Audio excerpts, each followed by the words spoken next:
guys and gals and all my non-binary friends, mind the gum.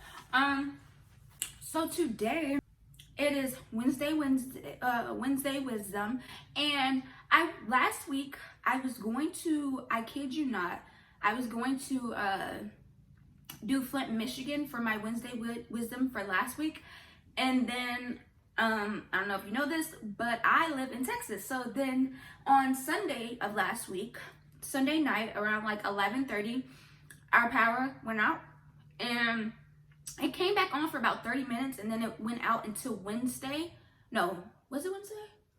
Yeah, until like late Wednesday night. So I couldn't like upload a video or record because I don't have phone service right now, because a girl is broke and she ain't paying her phone bill. So I didn't have any data or anything like that. And honestly, when you don't have heat and your pipe bursts, who's finna record a video?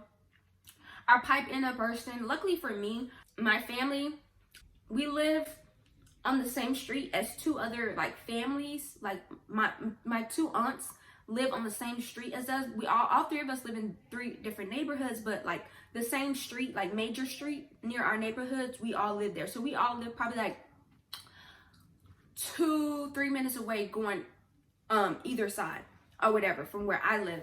And so on the first day, my family came over to visit us, which was really nice. It was really nice pick up because we were kind of bored and sleepy or whatever. We were gonna fall asleep, and then we played a nice little game. It's kind of crazy because it opened my eyes to how privileged I am. I understand how privileged I am. I understand how blessed I am. But like when those lights went out, people really was like, girl, it's so funny how America really prides itself on not being a third world country. And so the first thing people say is like, this is not a third world country. This is America. America is garbage. America infrastructure is trash. But we'll get into that. And so the first thing my family want to do is like play the apocalyptic games. We're all survivalists apparently now. And so we was like, okay, what if this is how the world's going to, like all this stuff or whatever.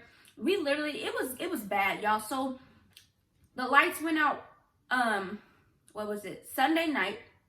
Monday we had water the whole time. And then Tuesday, probably around like 2, 3, or 4, our pipe burst. And so we had to turn off our water. And that's, my mom was like, okay, what we're going to do is we're going to turn the water on, and then we're going to fill a bathtub full of water. And that's how you're going to be able to flush the toilet. So basically we filled my mom's bathtub full of water, and then we would get something to scoop the water out and then put it in the bowl. And that way the bowl would just flush itself. Yeah, that's how we was living in Texas. We were also boiling water. So yeah, that's how we were living in Texas last week. And like I said, Wednesday was the day that we got our power back. But my brother had to do some finessing to like fix our pipe, I guess. I don't know. We got water now that we bathing in and not boiling, so hopefully it's good.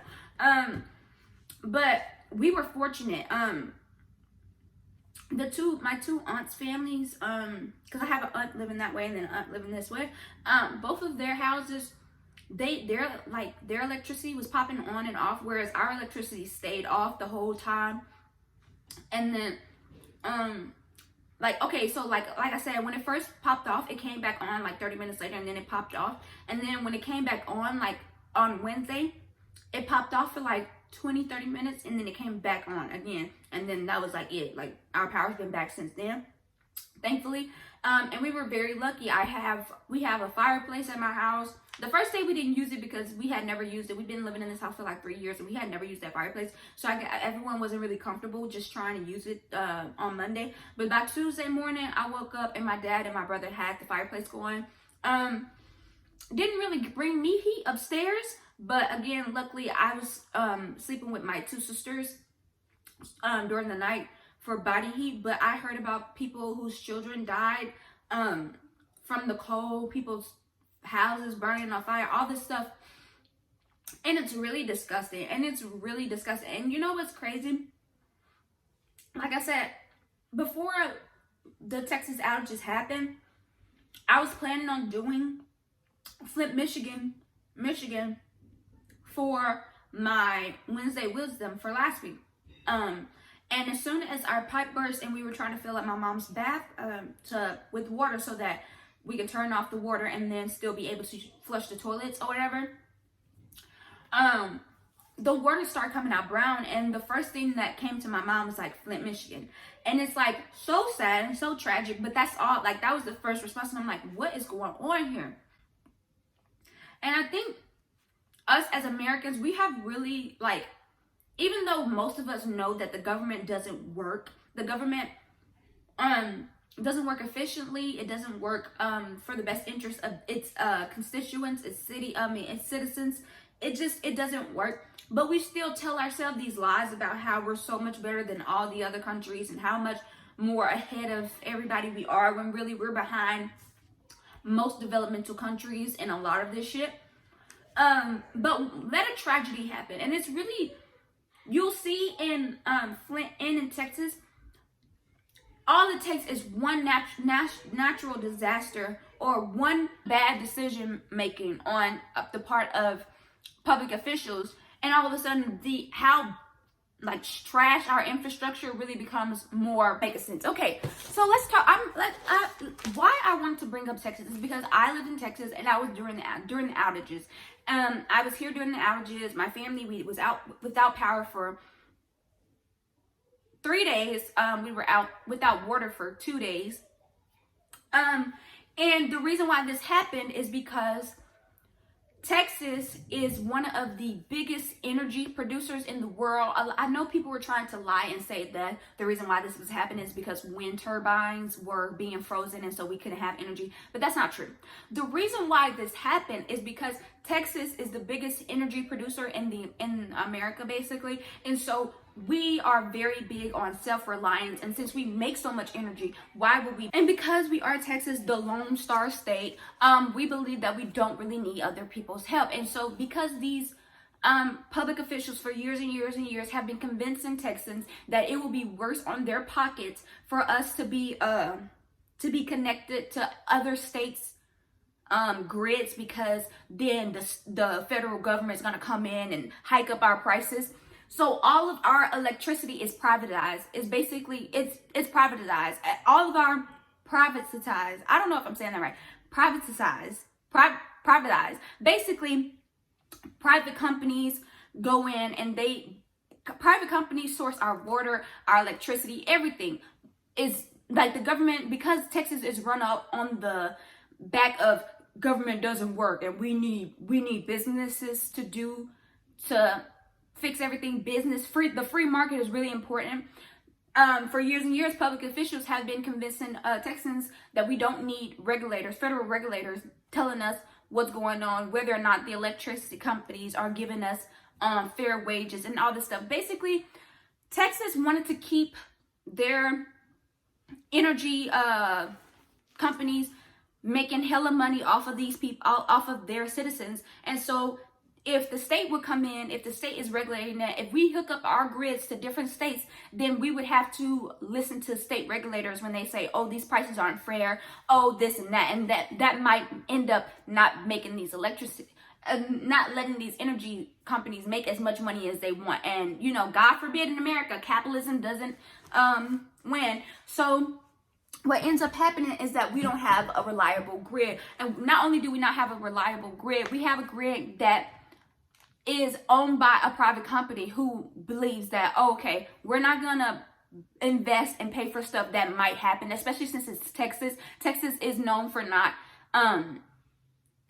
being cold. Like, literally, it's like what we're known for. So why would these private companies, especially if they're not being pushed by the state and federal government to prepare for such things, they call it winterizing or whatever, why would they pay? Like, because it does take a certain amount of money and investment to get your equipment prepared for natural disasters like this. And we're going to see with climate change that a lot of what's going to happen is that the infrastructure that we have was made for the climate and the world that we lived in 50 years ago, 60 years ago. And because of climate change, because of the way that the world works now, the infrastructure that we have is just not sufficient enough. It's not sufficient enough.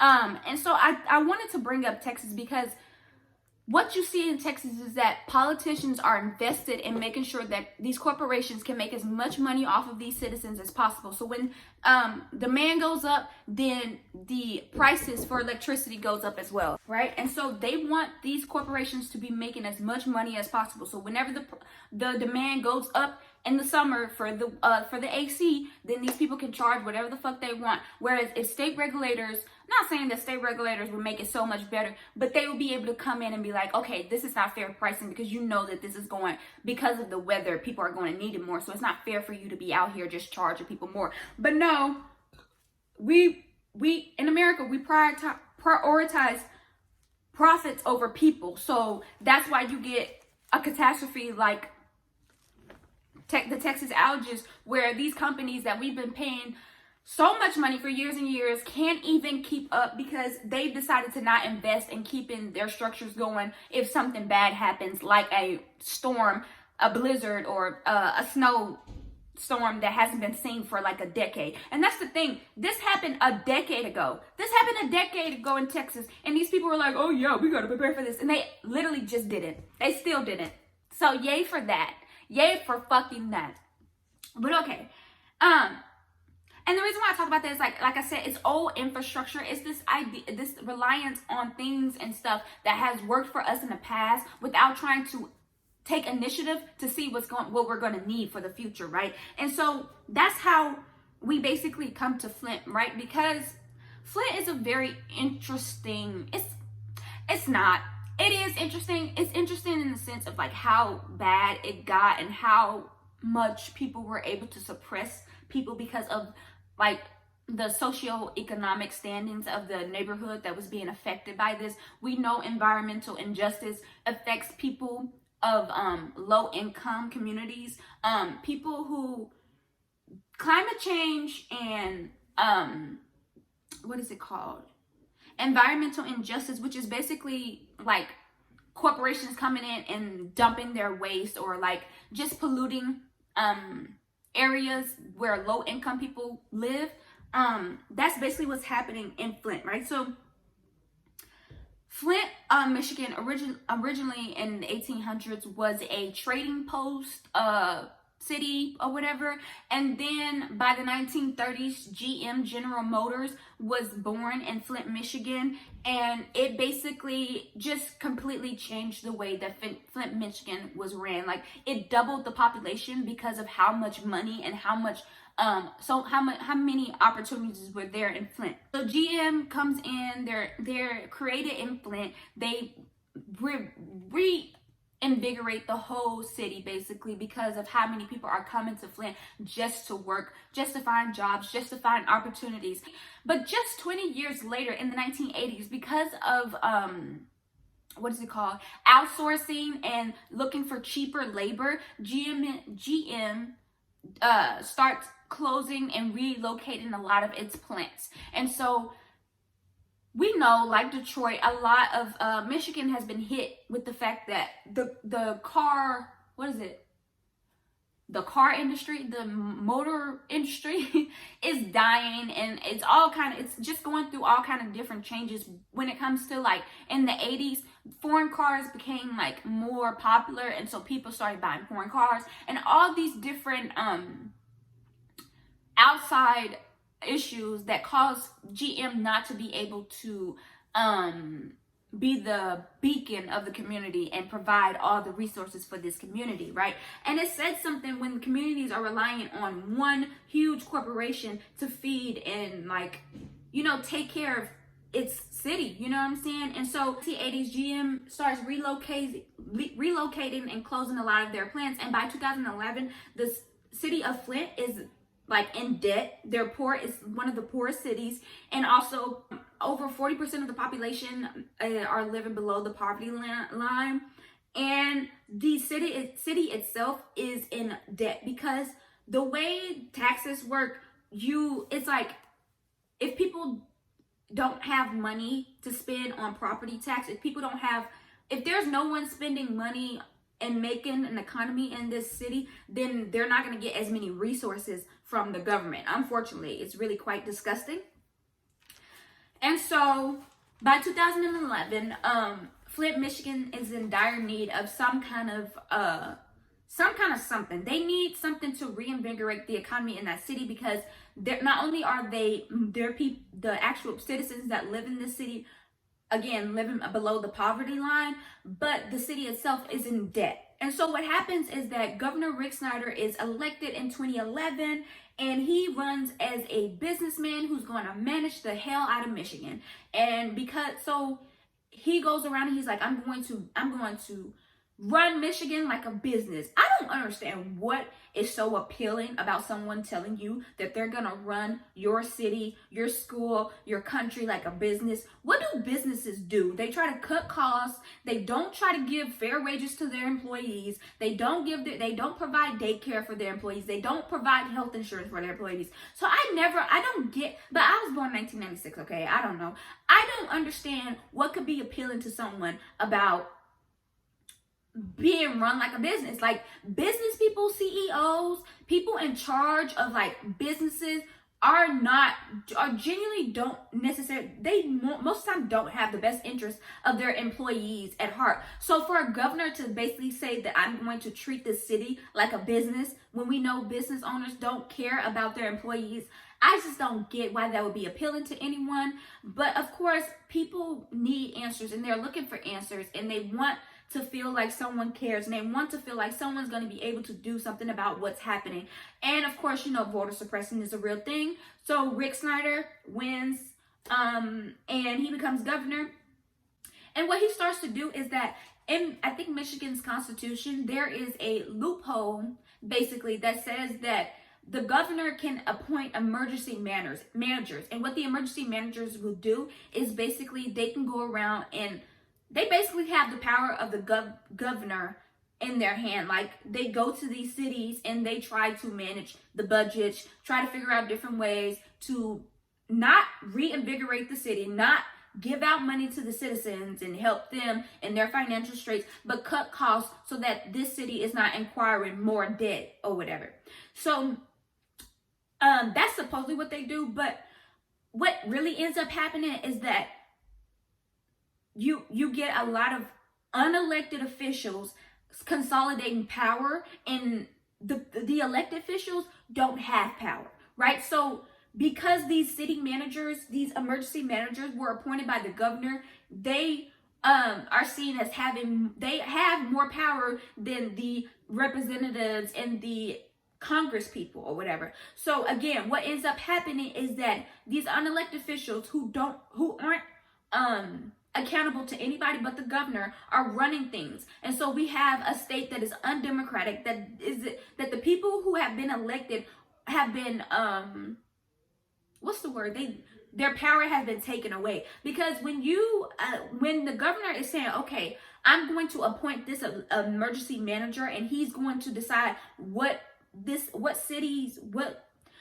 city spends its money on, what this city cuts back spending its money on, then what do Congress people, what do representatives do? They make laws, yes, but they also have the power of the purse. They decide what the budget's gonna be, where the money's gonna spend, and all these things. So if the elected people's job is then put in the hands of someone else, then the elected people don't really have a job anymore, right? They don't have power anymore. If you're giving the power of the purse to someone who's unelected, then what is the person who's elected to hold the power of the purse? What are they gonna do? And that's basically what happened. So even though the citizens of Flint were complaining, were trying to speak up about this, the people who had the power were not being able to just be voted out, because they were never voted in the first place. You understand what I'm saying? These emergency managers were never voted in. They were just appointed by this governor, and so they couldn't be held accountable by the people or whatever. And so what happens is that Governor Rick Snyder appoints a emergency manager to go to Flint. And this emergency manager realized that if Flint if Flint stops getting its water from Detroit, basically, and starts and builds its own pipeline to filter its own water and hook up to this, they wanted to get hooked up to the KWA pipeline. then it would cost overall. Like, it's gonna cost about $80 million or 80, I think it was 80 million. I'm pretty sure it wasn't billion. It's gonna cost about 80 million to get this pipeline built, but overall it's gonna save them more money if they do it. If Flint gets their own water supply instead of paying Detroit to supply their water. It's basically what happens. So they decide they want to make a new pipeline that's going to be connected to KWA. But in the meantime, because it's going to take about 3 to 4 years to actually get this pipeline up and running, what they then decide to do is that, okay, well, we're going to cut costs eventually, but we're still having to deal with Detroit's water right now. So what we're going to do is we're going to stop dealing with Detroit's water and we're going to switch to the Flint River water temporarily until we get this pipeline built and connected to the KWA pipeline built or whatever. But a little backstory on the Flint River water. So the Flint River was seen as like a corporations put their waste and all their like everything that like they don't need and the extra, they would just dump it into the Flint River. They said 2 to 3 years before Flint switched their water to the Flint River instead of Detroit. Before they did that, there were actually scientists that went into the Flint River and they knew that this water was like hazardous. Everyone knew this water was hazardous, but they didn't care because it was going to make them money, right? And so what ends up happening, right, is because Flint, like I said, Flint is broke. Flint doesn't have money. And so this emergency manager is trying to save money. And so he has to go to a bank to get a loan to get the pipeline started, right? And so, and the banks are Wells Fargo, JP Morgan, and Chase. They go to these banks and they tell them, hey, we need this money. And the banks know that if they're going to do this, they need to tap into the Flint River water just for a while to actually be able to like stop using Detroit water while they're building the pipeline. But the banks know that this water is hazardous. They know that this is probably going to cause some kind of bad, it's probably going to have a bad effect, but they don't care because they are going to be able to make money off of this pipeline being built. So hey, they give Flint the loan to build the pipeline, and they okay the plan to use Flint River water. All right, so this is what happens. In April of 2014, Flint switches to the Flint River water for their main source of water.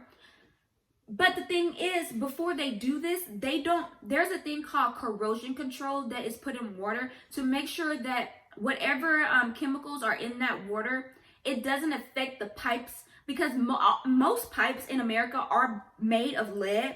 And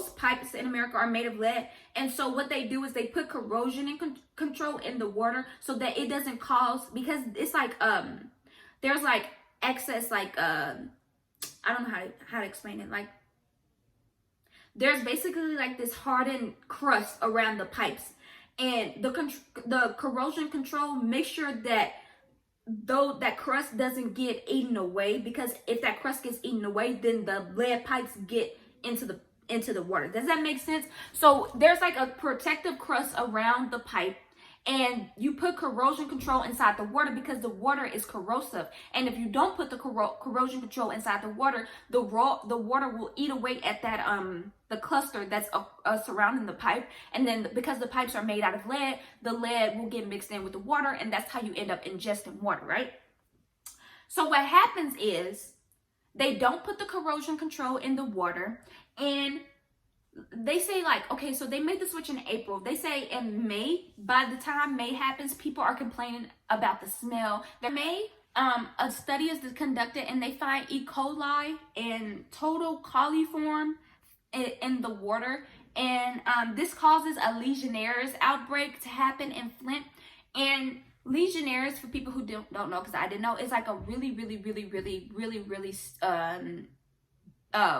like the worst case pneumonia, like a pneumonia, but like terrible, like, which is crazy because pneumonia itself is crazy, but like it's like pneumonia on steroids basically.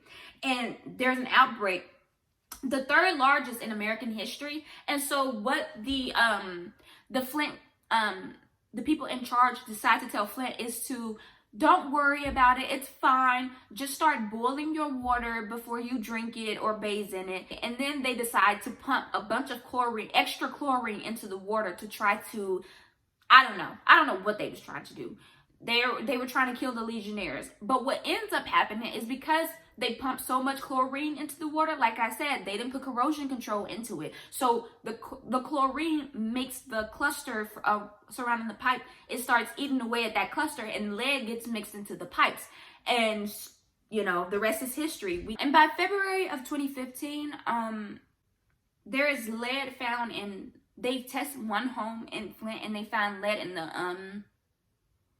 the water. And so the homeowner's child is actually being tested, and she comes back and she has lead poisoning. Her level of lead was at 13,000 ppb, which is parts per billions, and the allowed level by the federal government is only 5,000. So the child's lead level was at 13,000 ppb, which is parts per billion, and the normal rate that's allowed, even though what doctors are saying is that there's no good level of lead, but the normal level is like 5,000. So like, this is bad. They are ingesting a crazy amount of lead. How this all gets exposed, because so many people are trying to cover this up. So many people are trying to gaslight these parents into believing that their children are okay, trying to make these parents think that they're crazy for thinking that, oh, it's not normal for my child to lose hair after I give them a bath. So what happens is that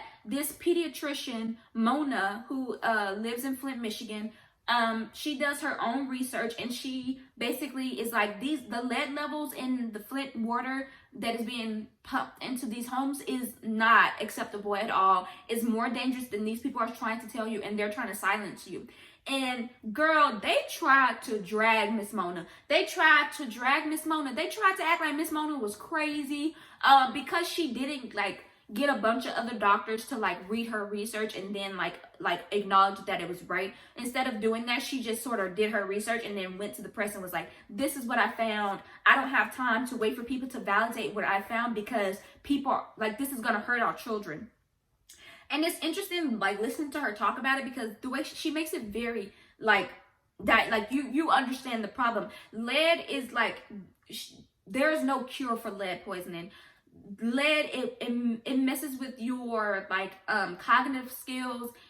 They say it leads to more criminality, which I don't know about all that. But it's just, like, bad. It's bad, and there's really nothing you can do to help people once they've been, like, and that once they've ingested lead. Like, there's only like the after. There's no going back to what was before or whatever. And even now, I was watching this video, the 60-minute video, talking about because Mona,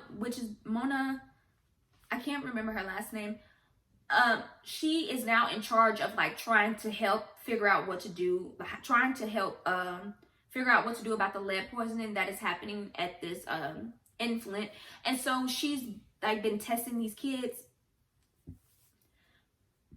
and they said something like 80% of the children that she tests is going to need basically like extra help when it comes to learning and teaching, like learning and like mental development and all these things because of lead. And it basically what she said is like, lead itself changes the structure of who you are as a person. Like the way your brain works, the way you take in things, the way you learn, like it changes everything. Yeah. So she's basically saying that kids are going to have lasting effects from this poisoning. And mind you, this interview that she said this in was in 2021. This interview was this year. The Flint, Michigan crisis, I feel like was at its peak of like exposure at like in 2016, 2017. So for us to be here in 2021 and still saying that people are still don't trust their water. People are still drinking using bottled water for their cooking, for their cleaning, for their baths. It's really fucking sad.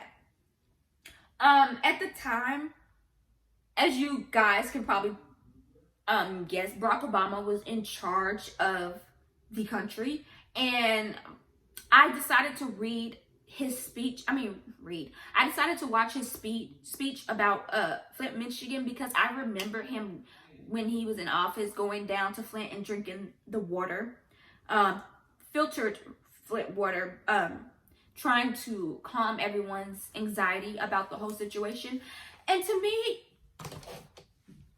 there's a difference between trying to comfort and, you know, make everyone feel like everything's okay, and then gaslighting people and pretending like everything's okay. And like, to me, I feel like, I don't want to say he gaslit them, but for you to come out here and be like, oh, you know, don't worry, this was bad, this should have never happened, but don't worry about your kids, because we've all ingested lead at some point. Like, if you're of my generation, this is what Barack Obama said, if you're of my generation, you know, we had lead paint, and they were painting children's toys with lead. So we've all ingested a little bit of lead, and it's like, how dare you? How dare you go to this low-income city and tell them not to worry about? And he was like, oh, I just don't want there to be a stigma about these kids. And it's like, there's a difference between a stigma that is put onto someone and an actual, like, thing that happens to someone that is going to lead to a bunch of lasting effects. Like, you and I both know that. For you to sit here and tell people, oh, I know everyone's going to be fine, not because of science, but because, I ain't lead paint. Are you okay? This man is, oh, are you okay? That's insane. You're insane. And you don't even respect these people enough to actually try to be honest with them. And another thing that pissed me off about that speech was that this man gets up there and he's like shouting out all these people. You know how politicians do, like when they come to a city, they have to shout out the politicians in that city or whatever. And he's like shouting them out, and then he gets to Rick Snyder, who's there at the event or whatever, and the crowd's like, boo, and he's like, no, don't boo, he's here trying to help, trying to work.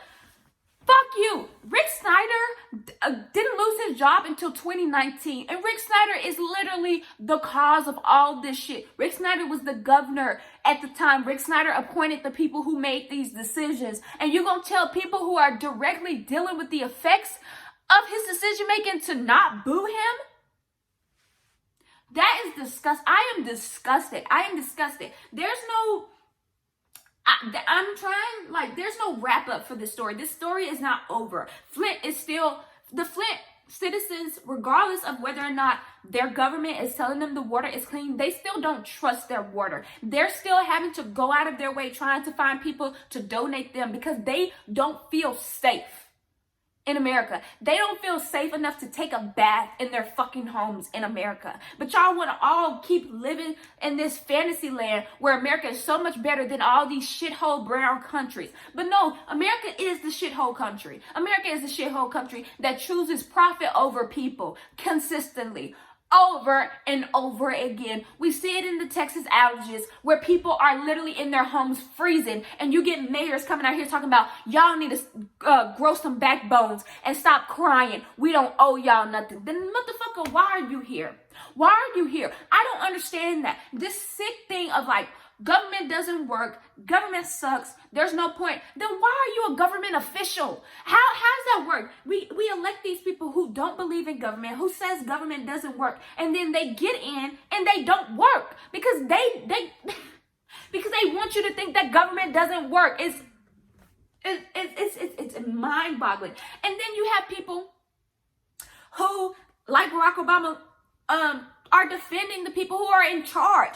People who are defending Ted Cruz, who say, oh, if I was rich, I would have flown out too. Okay, if you were a random rich citizen and you decide to fly out of the Texas because you don't have power, heat, and water during a pandemic, there's a problem there. But Ted Cruz is not just some random citizen. Ted Cruz is a government official who, instead of doing his fucking job when we needed him the most, decided to abandon his constituents. There is no fucking excuse in that. There's no amount of, give people slack. There's no amount of slack to give because people have jobs. Mean things. Your job description means something. If you are a U.S. senator for a state, your job is to try to help that state and to try to do things that will make that state thrive. And if your state is in a state of emergency, you don't abandon it. You don't abandon it and leave to go on some fucking vacation in Cancun like you're a fucking spring breaker or something, nigga. You're a fucking U.S. senator. You're a fucking U.S. senator. And that's the thing, these people in power, it's so sickening. Barack Obama telling these people who are literally watching their children lose hair, watching their children be sick because of the water that they're ingesting, telling them, don't be mad at Rick Snyder. Go fuck yourself. How about that? Go fuck yourself. You sit here, and then the thing about that speech, like throughout the speech, he kept coughing. He kept, and I'm like, because I know that he's gonna eventually like ask for some water and like drink it as a stunt to like make people feel comfortable. And the thing is, he's so aware of himself. He's like, this is not a stunt. I really needed water. My nigga, you was fake coughing the whole speech. You were fake coughing the whole speech until you were ready to be like, hey, can I get some water? But this is not a stunt. It is a stunt because Flint people still don't feel comfortable drinking their water. And then he gonna go up there and be like, well, from what my scientists are saying, if you get a filter and if you're over the age of 5 and aren't pregnant, you should be able to drink. So what are we going to do about the 4-year-olds? What are we going to do about them? What are we going to do about the pregnant people, huh? Just have them drink out of bottles of water. I don't get it. I don't get it. I don't get it. There's a difference between comforting people and telling people to shut the fuck up and be grateful that they're not fucking dead in the first place. I'm not saying that's what Barack Obama did, but I'm also not saying that that's not what he did. It's very frustrating. It's very disgusting. Because like I said, this is not, I'm not gonna, there's nothing to wrap up in a bow. Flint people are still struggling. Flint people are still asking for, if you can, donate bottled water to these people because they can't trust their government and they don't feel safe. So regardless of whether or not that water is pure now, which I doubt myself personally, they don't feel safe. And this thing of like, people really believe that poor people should suffer. Like, if you can say, oh, Ted Cruz deserves to fly out because he's rich. And so if he's rich, he deserves to be able to access that privilege. Y'all just believe that if people don't have privilege, they deserve to suffer. It's really quite disgusting. It's really quite disgusting. How dare you poor people ask this rich man to suffer with y'all? Man, he's rich. He ain't got to suffer with y'all. But he's a senator. He don't gotta suffer with us, but he could help. He could do something besides just flying the fuck off and saying fuck all y'all. It's honestly really disheartening. It makes you. I got deputized to register voters, so I can. I have like a whole like envelope of like voter registration papers. I don't know what I'm signing people up for. You know what I'm saying? Like, Joe Biden fucking sucks. And I mean, I was already telling people not to vote for Joe Biden, but he fucking sucks too. You go back to Barack Obama's speeches and like the things that Barack Obama did, and it's like, that man sucked too. Like, these people fucking suck. But I don't believe that you shouldn't vote. I don't believe that that means that we should be even less active in the political process. But it just makes you think, like, it just makes you think, like, what is the solution? I don't know, because people really believe that poor people deserve to suffer. They really believe that. And not only do they believe that, but once a poor person stops suffering, they use it as inspiration porn for the other poor people. And it's really quite disgusting. Even like when you look at how these prisoners during these Texas outages were suffering. People who were in prison simply because they didn't have enough money to pay for their freedom are now freezing in these prisons, dealing with feces and piss because the toilets aren't flushing and they don't have anywhere to go. It's really fucking disgusting. Y'all believe poor and Poor people should suffer. Anybody who has ever been accused of a crime, as long as they're not white and rich and famous, should suffer. It's really quite disgusting. It's really quite disgusting. And when I first started thinking about researching this, I really thought it was going to be like your classic systemic racism. But a lot of the people that live in Flint are white. You know what I'm saying? Definitely, it had a part. Well, no. Most people that live in Flint are black. But it's also a lot of white people there too. It's more about class. But we know that racism is classism. Like, racism helps class. This idea that people with money know what's best for everyone, the people who have vested interest when it comes to their pockets know what's best for the country and what's best for like resources, is just so, it's laughable. This idea that government shouldn't be in certain things, okay, that is sure, why not? But resources that we all equally have to share to survive and live and thrive should not be put in the hands of corporate interests. It just does not make sense. The fact that we don't have reliable grids and people aren't preparing for climate change, because not only because politicians are refusing to acknowledge climate change, but the reason why politicians are refusing to acknowledge climate change is because of the oil and gas industry, and because these corporations don't want to change the way they're doing things, and they're making money off of polluting the air, right? And so this idea that we should just leave it up to these companies to do what's best and to know what's best, oh my God, for us, for the resources and for this, like, it's not reliable. It only leads to people dying, suffering, and so much more, and like unnecessarily. There's no reason why the state of Texas couldn't have got together with all the money we have, with all the energy we had, and figured out a way to weatherize, I think that's how you say it, our electrical grid to where it wouldn't have went down like the way it did. The fact that they didn't even have it prepared to where they could give us rolling blackouts. It was just blackouts is atrocious. It is atrocious. The fact that these people in Flint decided to switch their pipeline to save money, and in the meantime of building that pipeline decided, hey, we're just gonna give them this dirty water because it's cheaper that way, and we're not gonna even give a shit enough to actually treat the water properly to where it doesn't end up giving people diseases, and then we pump in some more chemicals, so then that leads to people even more being poisoned by lead.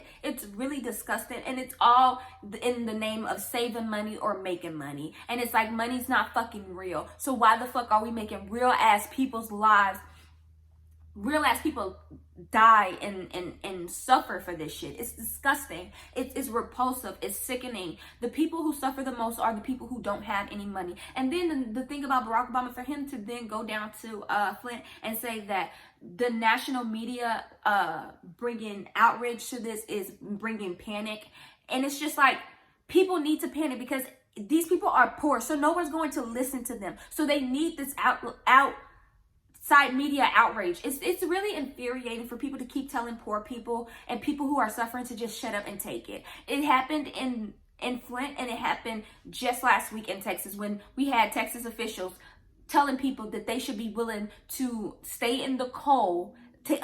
Former Governor Rick Perry telling people that you should be willing to stay in these the cold freezing, dying, killing each other, not having water, having to live in feces, because that means that these companies will be able to charge you whatever the fuck they want. That's literally what he's saying. Like, we don't want the federal government regulating our prices so corporations can stay charging you what the fuck they want. You need to be willing to suffer. And it just don't make sense. What are we as a collective getting out of that shit? Nothing. You say that the government can't be trusted to do it, but these companies definitely can't be trusted to do it. It's really disgusting. And the fact that the people that are in charge of it was like electricity reliability something, ERCOT or whatever, like a bunch of their board members, the people who are in charge of the electricity in Texas, don't even live in Texas, and a lot of them resigned because of it. It's just really disgusting.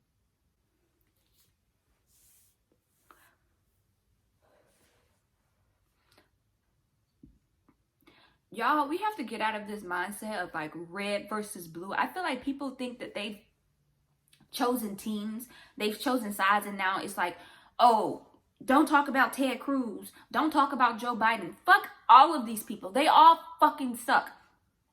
Ted Cruz should not be fucking abandoning his state that he is sworn to work in the best of it, to the best work for the betterment of Texas or whatever the fuck. I don't fucking know. And just like fucking Joe Biden shouldn't be out here still putting migrant children in these facilities. What the fuck is going on? What is going on? It's all trash. It's all garbage. And it's really pissing me off. It's really trying me. It's really trying me. But it's okay. I'm only going to come back stronger than ever. I'm never going to tell people not to vote. I'm never going to tell people not to be active in their community, because the only way to change this shit is to be active in your community, is to vote locally, at the state, at the federal level. All of that shit. It's all important. But these candidates fucking suck. These politicians fucking suck, and we need to get them the fuck out of here. We need to stop letting these corporations just do whatever the fuck they want and be in charge of whatever the fuck they want. The Flint water crisis made bottled water go up in sales, and it's like, what the fuck? First of all, really? The United States government doesn't have water to just give to this community. People have to still buy water to actually have clean water for their children to bathe and eat with and drink. And it's what?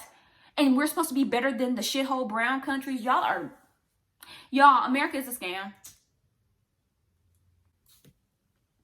America is a scam, period. Okay, this is a long video, as it should be, because it's disgusting to see what they're doing. And that's the thing.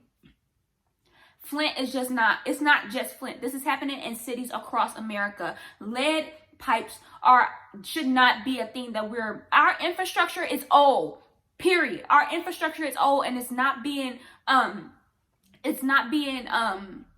keeping up with the times, and we're doing nothing about it. And then we complain that no one has a job, but there's a way to create jobs to where people in Flint can be building the pipeline, making money off of this shit, bringing money to this into this economy. But no, what the emergency manager decides to do is to make a bunch of banks money, make fucking companies money, fuck those Flint people, and they can just drink the dirty water in the meantime. It's really fucking gross. It's really fucking gross.